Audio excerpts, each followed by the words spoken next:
Anyone? Anyone? A tariff bill, the Hawley-Smoot Tariff Act, which anyone raised or lowered? Raised tariffs in an effort to collect more revenue for the federal government. Did it work? Anyone? Anyone know the effects? It did not work, and the United States sank deeper into the Great Depression. Today, we have a similar debate over this. Anyone know what this is, class? Anyone? Anyone? Anyone seen this before? The Laffer curve. Anyone know what this says? It says that at this point on the revenue curve, you will get exactly the same amount of revenue as at this point. This is very controversial. Does anyone know what Vice President Bush called this in 1980? Anyone? Something DOO economics. Voodoo economics. Well, what we just saw was the typical classroom, and many of you can recall the movie Ferris Bueller's Day Off. Let's talk a little bit about the flipped classroom. It was really developed by John Bergman and Aaron Sams, and it's a teacher-driven initiative, not top-down, but from bottom up. And really, when you talk about the flipped classroom, you really talk about that the teacher is no longer the center of the classroom. Each classroom becomes an active, problem-centered, and diverse area where education takes place. You go back to Ferris Bueller's Day Off. He was really a problem solver. If you go back and remember that movie.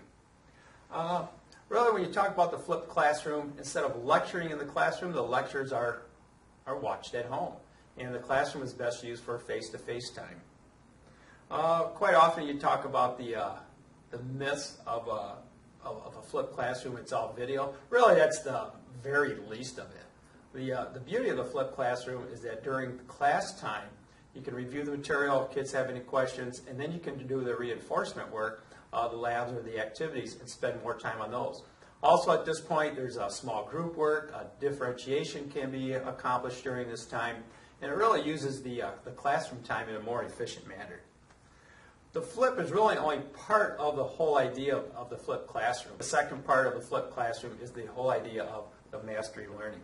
The benefit of mastery learning is the student is an independent learner, and students really are responsible for their own learning. The idea of differentiation comes into place. Higher level thinking skills, when you talk about Bloom's taxonomy. And the higher level thinking skills is that where kids can work independently on their own, be problem solvers. And that's really what we're looking for in life.